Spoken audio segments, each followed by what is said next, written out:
I'm living to give. Those other two, tithe and offering, is inside the house. Alms is what you give outside of the house. God blesses alms. All right? Here we go. There was a man named Cornelius. Read the whole 10th chapter when you get home, but I'm only going to read verse 31. And said, Cornelius, your prayer is heard, and your alms are had in remembrance in the sight of God. See, this was a good man, but everybody in his city knew him because he did good, but he lived to give. You don't hear about Cornelius in that sense, but he lived to give. That's what the Bible tells us in that chapter.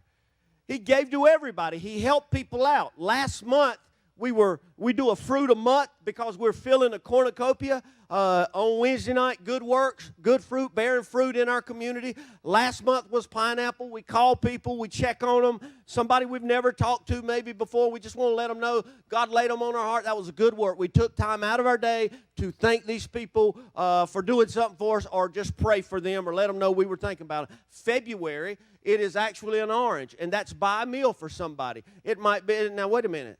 I'm not talking about you're going to take them like to beef eaters necessarily, but God may lay it on your heart. Preacher, I feel led to take you to beef eaters. Lord, bless that man. No. It might be the person behind you in the drive-thru, and God says, listen, you don't know, but they're thinking about going home and taking their life. They're thinking about going home and leaving their family. They're thinking about going home and just ending everything.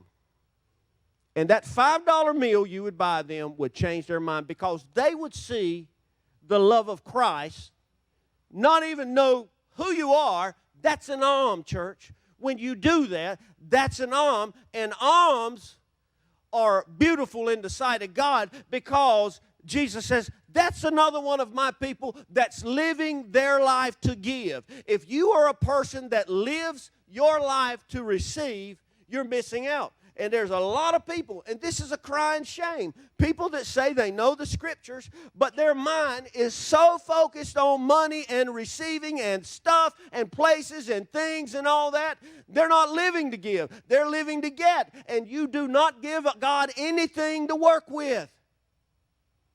So God's raised a generation up, because a lot of people don't honor God in this area anymore, and they wonder why their world falls apart. There's things I owe and things I need to take care of and things I do, but I'm going to tell you right now, church, there's one thing that will never go lacking in my life, and that's giving God what belongs to Him. I may not give Him the praise that I need to give Him every day. I may get worked up, but I will not hold something that's going to bring a curse on my life or on my family.